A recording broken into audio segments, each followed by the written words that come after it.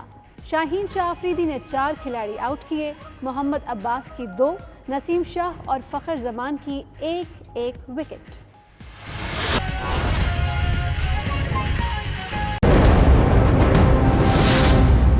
NAB کی پیشی کا معاملہ ہو تو سی ایم صاحب کئی تویشیوں میں جانے سے انکار کر دیں اور یہاں میدان میں سب لوگ ٹھیک رہیں. ہم نے دیکھا بہت سارے لوگ نیب میں جب ہوں تو اسٹک لے کے چلیں, اسمبلی آ جائیں تو جاگنگ کرتے ہوئے آ جائیں. یہ ہم نے دیکھا ہے, سارا کچھ اپنی آنکھوں سے دیکھا ہے ہم نے. لیکن نیب ہمیں کوئی بھی ادارہ نیب جب بھی بلائے گی ہم جائیں گے, ضرور جائیں گے, سب کچھ بتائیں گے اور ہمیں جانا چاہیے. جیسے کہ شوگر کمیشن میں کال ہوئی, ہمارے بزدار صاحب ایز اے چیف منسٹر چلے جاتے ہیں. شوگر کمیشن میں بلایا گیا, اسد عمر صاحب ہمارے جو اس وقت سب سے اہم ترین وزیر ہیں وہ خود جاتے ہیں, اپنی ایف آئی اے کے پاس جا کے سامنے بیانات دیتے ہیں.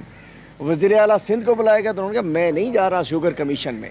تو یہ ایک ڈفرینس ہے, یہ فرق ہے. اور ہماری لیڈرشپ نے کہا ہے کہ اگر کوئی الزامات ہیں ان کو اداروں کے سامنے جا کے اپنے آپ کو کلیئر کر. اب میں ذرا بیک گراؤنڈ پہ آتا ہوں کہ کل ہوا کیا تھا. دوبارہ بتاؤں, نقوی صاحب کی بات کو سیکنڈ کروں کہ اگر صرف نیب کی ایک ہوتی نوٹس ہوتا, ہمیں ابھی تک نوٹس بھی نہیں ہے, انکوائری بھی نہیں ہے, کمپلینٹ کوئی گئی ہے اس کی انہوں نے تفصیلات منگائی ہیں جو انہیں منگانی چاہیے, ہم جاتے ہیں اس میں. لیکن کل جس انداز سے آپ لوگ جائیے گا اپنے جہاں سے بھی یہ پھیلایا گیا اور یہ سارا کچھ پیپلز پارٹی کا میڈیا سیل ان پیپرز کو چلاتا ہے. ٹھیک ہے, ایک نوٹس نکلا وہ چل جانا چاہیے تھا.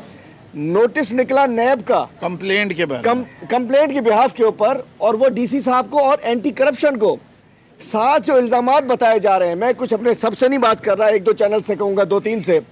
انہوں نے کہا کہ جی منی لانڈرنگ, چائنا کٹنگ. تو براہ کرم جو کل نیب نے نوٹس نکالے ہیں اس کے اندر اگر منی لانڈرنگ کا الزام, بعد میں بھائی دیکھتے ہیں کیا ہوتا ہے. کل کے نوٹس میں اگر کوئی منی لانڈرنگ کا لفظ لکھا ہو تو ذرا میڈیا سے کہوں گا کہ براہ کرم خود ہی ذرا اپنے پر غور کر لیجیے گا. میں نہیں کرتا کس نے کہا. چائنا کٹنگ کا ذکر ہو, یہ ساری چیز. اب میں بتاتا چلوں ہوا کیا. سب سے پہلے تو میں بتا دوں, آپ سب پرانے صحافی یہاں موجود ہیں. یہ جو جس لینڈز کا ذکر ہو رہا ہے 1991 میں 4 ایکڑ زمین میں نے اپنے نام لی, میں نے اس کے اوپر لون لیا, میں نے اس پر پولٹری فارم لگایا, میں نے لون ری پے کیا. ایک ڈاکومنٹ اس کا موجود ہے 1991 میں. اس کے بعد یہ 256 ایکڑ جو زمین حوالے کر دی کہ ساری جہان کی کٹھی کر کے, میری صرف 4 ایکڑ زمین جو میرے نام ہے, باقی جس کی زمین ہے جہاں تک مجھے معلومات, میں نہیں کہتا کہ جی مجھے کچھ نہیں, مجھے معلوم ہے اس کا بھی ایک پیپر لیز ہے, مطلب لیز لینڈز ہیں جن کو کہ 99 کے لیے سندھ حکومت کو, گورنمنٹ کو, ریونیو ڈپارٹمنٹ کو اپلائی کیا گیا کہ جی 99 کر کے دی جائے. فرق کیا ہوا, اور یہ 13 کیسز سندھ ہائی کورٹ میں موجود ہیں. چونکہ وہ لوگ تو نہیں آ سکتے جن کو انہوں نے سارے جہان کو فٹ کیا ہوا ہے, وہ لوگ تو میڈیا میں نہیں آ سکتے چونکہ خبریں بھی صرف میری چلی ہیں. سارے جہان کا درد حلیم عادل شیخ کے جگر میں ڈال دیا انہوں نے. تو بتانا چاہتا ہوں کہ 13 کیسز ہیں اور اس کے ساتھ ہے کہ جی 99 کر دو. جو سرکار کا لینڈ گرانٹ پالیسی کے تحت آپ نے 1000 ایکڑ زمین کراچی کی بانٹ دیا, آپ نے لوگوں کو 99 کر دی جن کے پاس تھی بھی نہیں. تو بھائی ہم جو لوگ وہاں ایگزسٹنگ لیسیز ہیں, جو کاروبار کر رہے ہیں, جو پولٹری کر رہے ہیں, جو ڈیری ہے, آپ کو پتا ہوگا کراچی کے مضافات میں ہزاروں ایکڑ زمین لیز پہ دی جاتی تھی 30-40 سال سے. 80s میں سٹارٹ ہوا تھا poultry farm, dairy farm, agriculture farms کے لیے, اور اس کے اوپر مختلف کام ہو رہے ہیں. اب 2008 کے بعد کیا ہوتا ہے, ان کے دور میں سرکاری فیس ہم سب دینے کو تیار ہیں جو سرکاری قیمت ہے, لیکن بھائی بھتہ جو اوپر کمیشن ہے جو سرکاری قیمت سے 3 گنا زیادہ ہوتا تھا. ٹپی سے سٹارٹ ہوا اور پھر ریونیو ڈپارٹمنٹ سسٹم کے تحت چلتا رہا. جو جینون لوگ تھے کسی نے بھتہ نہیں دیا, انہوں نے کہا پیسے لو سرکاری, ہم تیار ہیں, آج بھی تیار ہیں. اور کورٹ میں جب ایک بار ریکویسٹ موجود ہو اس کے بعد کچھ رہتا نہیں ہے. اور یہ تمام چیزیں ہائی کورٹ کے اندر سٹیز ہیں, سوٹس ہیں, 99 کی دینے کو تیار ہیں لیکن 99 دیا نہیں انہوں نے کسی کو. اب ایک اور بات بتاؤں پھر میں اصلی بات پہ آتا ہوں.